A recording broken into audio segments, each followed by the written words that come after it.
And by September, we have over 60% of people already looking for what they're going to gift in December, right? Everyone's going to have a sale on Black Friday, right? But what can you have around Black Friday or before Black Friday or after Black Friday? The issues that Facebook and Meta has had with its attribution, there are no such issues with Google. So when Google says, we're getting a 3x ROAS or a 10x ROAS, that's the number. So nobody's doubting that number. The ability to target custom audiences that are based around searches is just huge for the Google platform. Nobody's decreasing their Google budget, and some people are looking at their social budget and going, can we move more over to Google? It does seem to be an opportunity, and of course, clients, they want to back the surefire winners if they can. Nobody can blame them for that.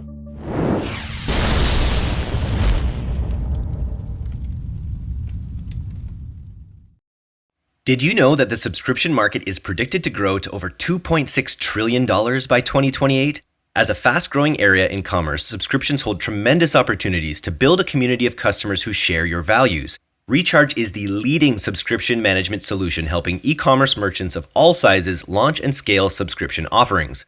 Recharge powers the growth for over 15,000 subscription merchants and their communities, turning one-time transactions into long-term customer relationships. Whether you're a direct-to-consumer business or an omni-channel brand, merchants who use Recharge are able to experience predictable revenue, increased customer loyalty, and higher average order values. So turn transactions into relationships and experience seamless subscription commerce with Recharge. Get started today with the subscriptions payment solution trusted by over 50 million consumers worldwide by heading over to rechargepayments.com/DTC. It's all killer, no filler. My name's Eric Dick. This is the D2C podcast, and today I am here with Pilothouse Google, Brain Trust, Saul, and Richard. Welcome to All Killer No Filler, guys. I know Google is on a lot of people's minds these days heading into Q4. What are some of the things that you are doing? We know Google's this, you've told us before, it's a slow build. It's more of a jumbo jet taking off than it is a rocket ship. So what are the things that you guys are thinking about right now and even before now for Black Friday preparation? Well, I think the first thing we're looking at is just making sure that we've got everything, all our boxes checked in terms of data collection and platform setup, because it is such a steady Eddie kind of platform. You still want to make the most of it. And of course, there's been a lot of chat recently, Eric, about Google Analytics. Google Analytics 4 is finally rearing its head in kind of anger.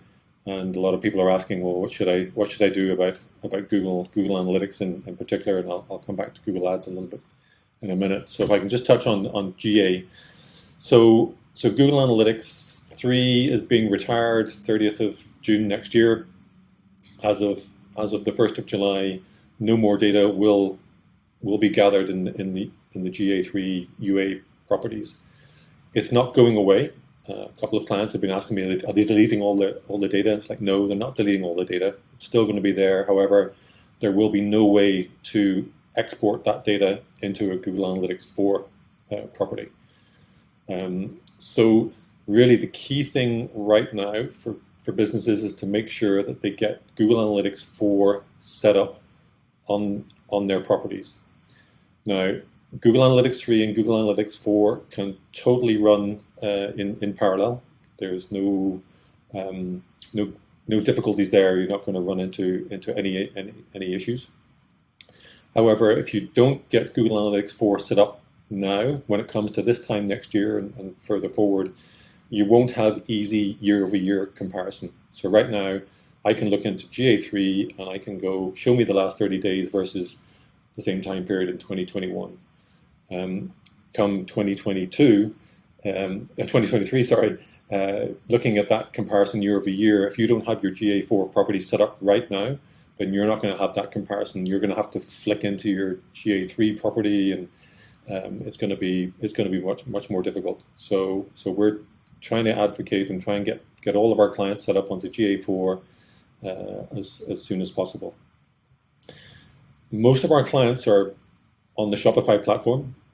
And first of all, I want to say it's an absolute disgrace that Shopify haven't come out with a built-in GA4 solution. Shopify, shame on you.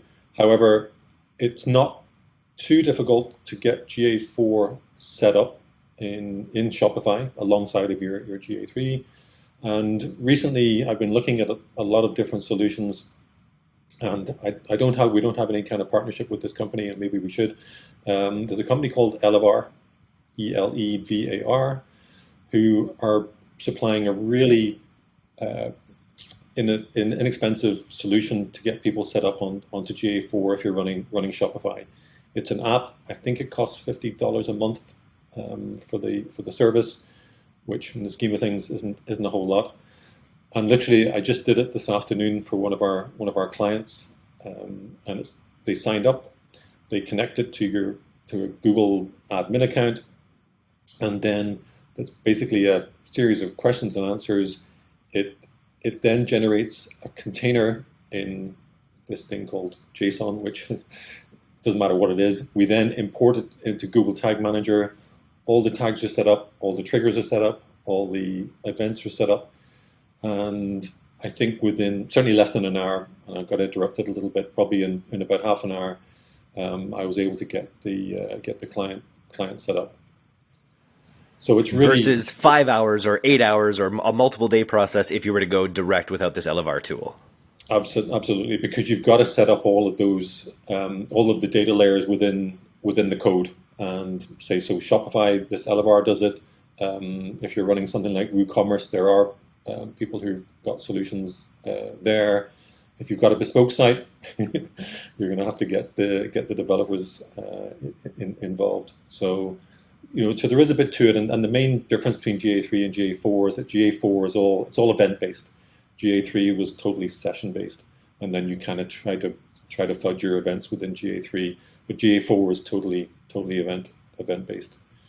So so once you've got that set up, Eric, then what I would advise for a lot of our clients is just to let it sit.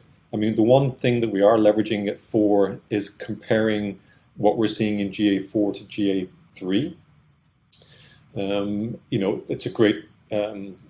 It's a great comparison to be able to do that. However, it's not GA4 while it's fully functional. It's not as fleshed out as GA3. So if I went into the e-commerce section of it, there's actually more reports still in GA3. So Google are still working on the product. But if you don't get the data in GA4 now, then you're not going to have anything to compare against this time next year. So getting that set up, making sure that you connect your GA4 property to your Google Ads account, connect it to Merchant Center, has some benefits. It's a very straightforward checkbox kind of exercise to do both of those things, and yeah. So once that's done, I would sort of say let it sit. Maybe use it for comparison purposes, but everybody's busy. We're ramping up for Q4. So I wouldn't suggest that people drop everything and start training themselves on GA4 right now. Just let the data build, and come the new year, people can start to look at it. And this will be connected to all the G Suite products, essentially, from shopping to ads to display? Yep.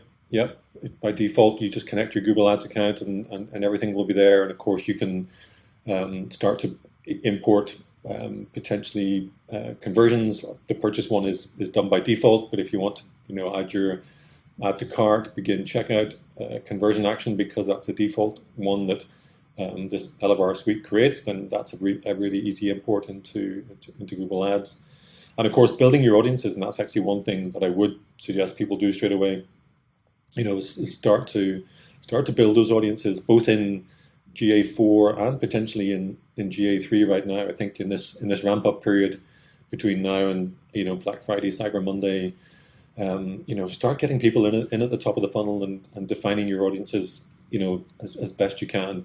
One of the big things I'm always telling our media buyers is you're not going to retarget all visitors. That's a waste of time and money. So defining your audiences by what types of product are they looking at? If you're the sort of company that sells sports goods, and you've got shoes, and you've got clothing, and you've got ski equipment or whatever, why retarget everybody with the same message if they're only interested in ski equipment or sports equipment or shoes or whatever it might be. So segmenting your audience so that you can then give them the most relevant message, is a huge thing. And thinking about that in GA4, so for the future.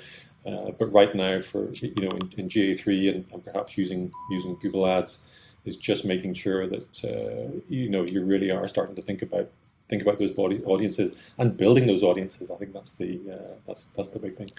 You have a note here also about excluding unwanted referrals. What did you mean by that? Oh, yes, good point. Thank you for bringing that up, Eric.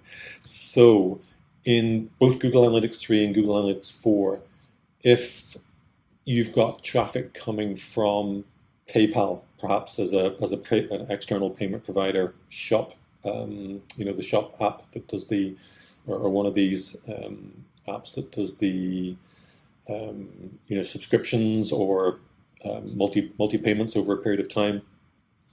If somebody's come from Google Ads and purchased, but just at the last second they hop off to one of these sites to I say maybe pay via PayPal, and then they come back. If PayPal isn't set up as a referral exclusion, then Google Analytics, certainly Google Analytics 3, is going to say that conversion came from PayPal. Well, of course, it didn't. It was just the last thing that somebody did. So setting up those exclusions for the likes of PayPal and these other payment providers, and potentially your own site, maybe if you've got a subdomain, a blog or something, set up, that can really fudge your numbers and cloud the numbers. So making sure you get all of those referral exclusions set up is hugely important, both in GA4 and in GA3. Very cool. We will link to Elevar. I think that could be a huge find for a lot of brands who might be overwhelmed by this transition. Great advice to get it set up and running in the background. I think even just looking at what's going to be different from between versions, going from a session-based system from a user-based system where you can't track these users. You have to go on their actual actions that the users take. Super interesting. D2C marketers, let's get real. How many hours have you wasted searching for brand influencers only to come up empty-handed? It's time to stop spending time searching, scrolling, and haggling with influencers and start using creator marketing with #paid. With #paid, you can find your perfect creator match for your brand in less than 10 minutes every time. Getting started is easy. Just select your audience and campaign objectives, pick from a short list of creators, and hit run. It's just that easy. There's a reason why #paid is the #1 rated influencer marketing platform for D2C brands. And as a D2C podcast listener, you can even get up to $500 in account credit until September 30th for your first campaign. Just go to go.hashtagpaid.com/DTCpod to get started.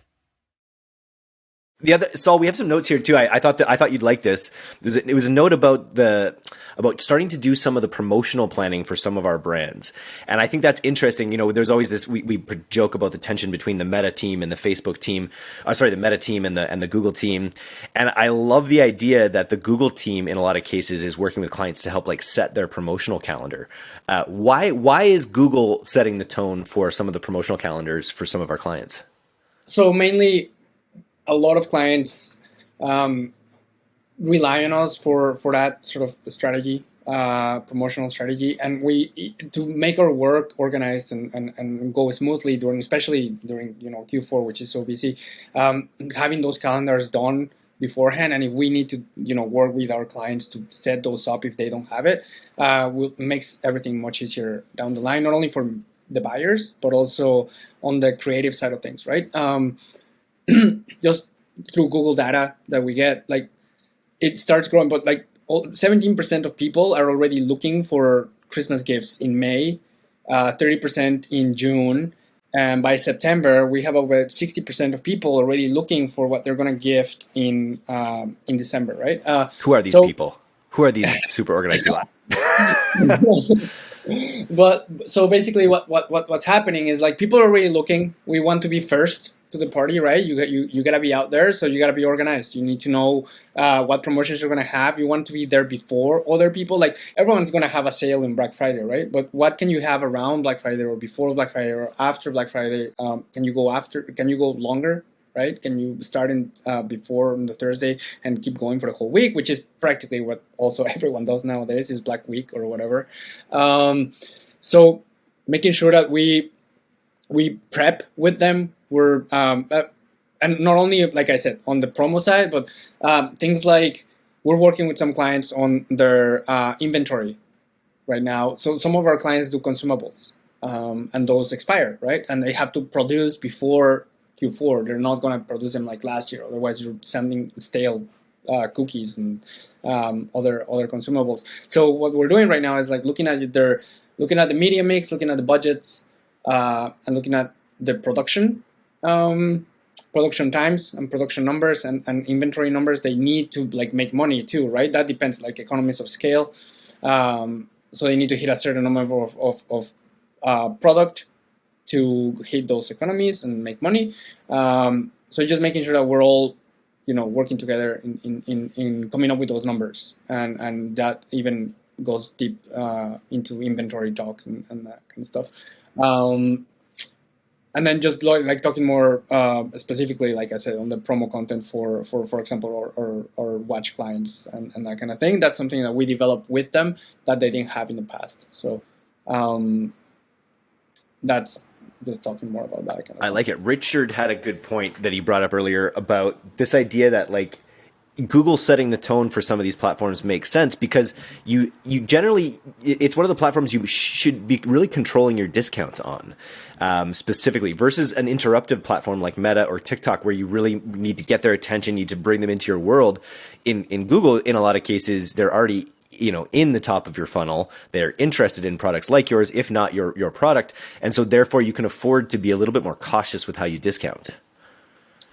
Yeah, so that's another thing that we do a lot right now. Like I said, a lot of people are already shopping for Q4, but we start testing whatever promos we're using, right? Promo structures, what's working better for different products, what discounts are working better, what some products might not need a discount. So that testing happens now, and that also happens with creative, like just testing what kind of creative, what angles, what what type of products we can showcase. Or how we're going to showcase the holiday products if they're different. That happens now as well. So all of that testing, if we do it now, then we can apply it in Q4, and it does go a long way of just like deploying when we're ready for it. What were the smart campaigns we talked about in the last podcast? What's the specific name for Google's most updated version of smart campaigns? Oh, that's PMax. Yeah. So for example, that's a good segue into that. Using PMax and using all the other Google products, not just search, right? We've talked about search and about intent, but the whole thing about Google, and I think we talked about it a few times now, is that it's not just search. It's still the basic, and how the model is built, and it's about people's queries, because even YouTube, it's the second largest search engine. But with Performance Max, you can be everywhere where your customers can be. So that's one of the things that you need to be doing for Q4. It's like be where your customers are, and that's not only search. You can be Discover, Display, YouTube, all the audience networks that you can get with YouTube and PMax. And like we said last time, PMax, it's looking like it's performing well as long as it's segmented properly and it's got the right assets. So that testing that you're doing right now with the assets can help you setting up on good Performance Max campaigns in Q4. I think it's also worth saying, Saul, that Google do seem to have, dialed the knob a little bit in favor of Performance Max. Because when you think about it, because they're targeting all of the platforms, we've had discovery campaigns, we've had YouTube campaigns, display campaigns. They're all being available to us. But they're now combining everything into this one campaign type. But it does look like somebody in the background has tweaked the knob to say, okay, let's give any assets that are in the Performance Max campaigns a little bit of a head start, a little bit of a lift over the basic campaigns. And I heard one of the clients say, I hear PMax campaigns are like Facebook circa 2015. No, they're not circa 2015. If your account was not set up to do remarketing and some top of funnel, and you weren't doing display and discovery and YouTube, sure, maybe it was, maybe it is circa 2015 Facebook. But if you were doing all of those things, no, it's not that. But there is an opportunity, and they do seem to be favoring PMax campaigns right now. and then just to be ready for that, and to be ready to use, be able to use PMAX properly too. A few things that you need to be sure that you do, and that we're doing right now to get ready for Q4 with our clients. Make sure that there's no issues with your product feed, because PMAX needs a product feed to perform properly. Make sure that your product creatives are looking great, and that includes the feed. So even look at your product photos on your website and on your feeds. Do they look like they are standing out against your competitors, that kind of thing? If you need new product photos, that's something that you can be doing now, getting those ready so that you can change your feed and make sure that it's standing out. Like I said, testing those deals, making sure that you have all that promotion calendar set up, and making sure that you're being competitive with your competitors, and then like we said, making sure that you're present on every opportunity that you can for those consumers when they're looking into that gift purchasing for Q4. I've heard some people on the podcast talking about lowering some of their paid social spend, some of their top of funnel spend heading into Q4, but I haven't heard anyone talking about lowering Google budgets. I feel like even in times of financial uncertainty, Google will be potentially one of the last platforms that's affected massively, just because, again, you're dealing with real intent. So it's a little bit lower hanging fruit when it comes to driving these conversions. Do you agree? 100%. Search and shopping, we'll combine those two. Obviously, massive intent, but then even just the ability now to embed products into YouTube ads, into discovery ads, and plus the ability on those kinds of campaigns, PMAX, if we want to put them all together, but even separately, the ability to target custom audiences that are based around searches. Is just huge for the Google platform.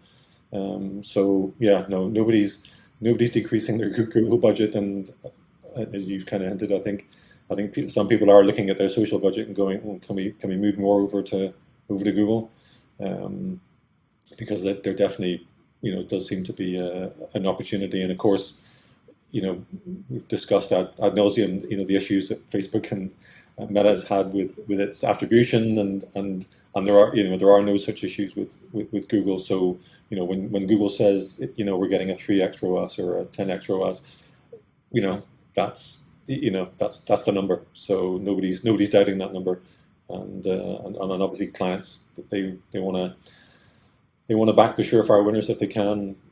Nobody can blame them for that. Shots fired. Love it when we spark controversy among the traffic teams. This is going to go out this weekend, this will be the last podcast we release, I think, before our C-suite mastermind that's happening in Victoria, British Columbia. And I just have to say, we polled all of the people who are coming, and we reserved our day 3 half day for a bunch of sort of tactical insights from various Pilothouse leaders, traffic teams. People were very interested in it, and the number one response and request with a bullet was, a little bit of teaching on the Google side of things across the Google suite. So it's definitely on a lot of entrepreneurs' minds. Really excited to kind of pick your brain at this event. I think will both of you be there? Will just Richard? How's that going to work? Are both of you coming to C-suite? Well, Richard's the smart one. I'm just there as the pretty face. You're there to stir the pot. When we want to have the pot stirred a little bit more, we're bringing Saul in. Nice. Are you pumped for it, Richard? I am. No, I'm really looking forward to it. It's been a while since I've done something like it. So, really looking forward to it, and hopefully everybody's going to bring their difficult questions, and we'll get into some good discussions. Very cool. Nice. Well, I'll link out to, obviously to Pilothouse, and then also to C-Suite for anyone thinking of joining us last minute. Otherwise, thanks a lot, guys. We'll check back in. We're going to be doing sort of continual check-ins with the various traffic teams throughout Q4. So I'll check back in with you in a little bit. Thanks for coming. Sounds good. Look forward to it. Thanks, Eric.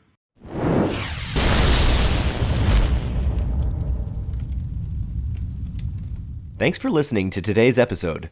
If you're not getting the D2C newsletter, you can subscribe for free at directtoconsumer.co. And if you want to learn more about Pilothouse's all-killer, no-filler services, take off to pilothouse.co. I'm Eric Dick, and this has been the D2C Podcast. We'll see you next time.